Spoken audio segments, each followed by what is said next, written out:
તો ગુવાર બટેટાનું શાક બનાવવા સૌથી પહેલાં કુકરમાં તેલ લઈ લેવાનું.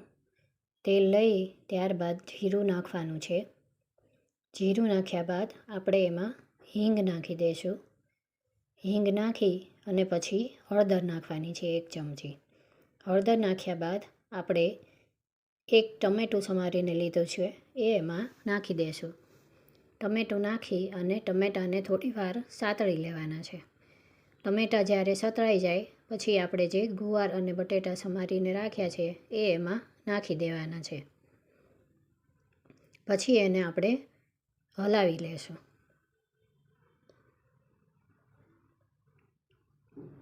શાક જ્યારે સરખી રીતે હલાવાઈ જાય પછી થોડું પાણી ઉમેરવાનું જેથી શાક બેસી ન જાય. પછી સ્વાદ મુજબ મીઠું નાખવાનું છે. મીઠું નાખ્યા બાદ આપણે કાચા અજમા થોડા લીધા છે એ અજમા ઉપરથી નાખી દેવાના.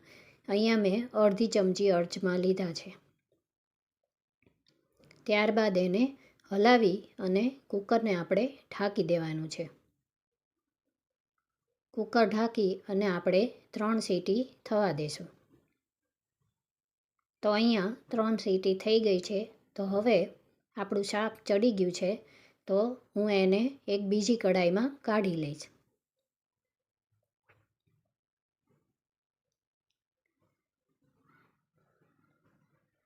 બીજી કઢાઈમાં કાઢી લીધા બાદ આપણે એમાં સૌથી પહેલાં 2 ચમચી મરચું પાવડર નાખવાનું છે.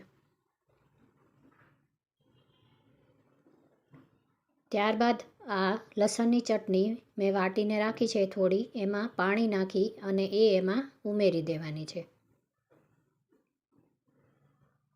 પછી આપણે શાકને ખદખદવા દેવાનું છે અને એક અડધી ચમચી ખાંડની ઉમેરવાની છે.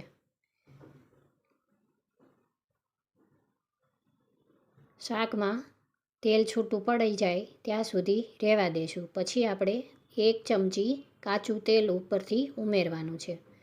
તો હવે આપણું શાક એકદમ રેડી છે.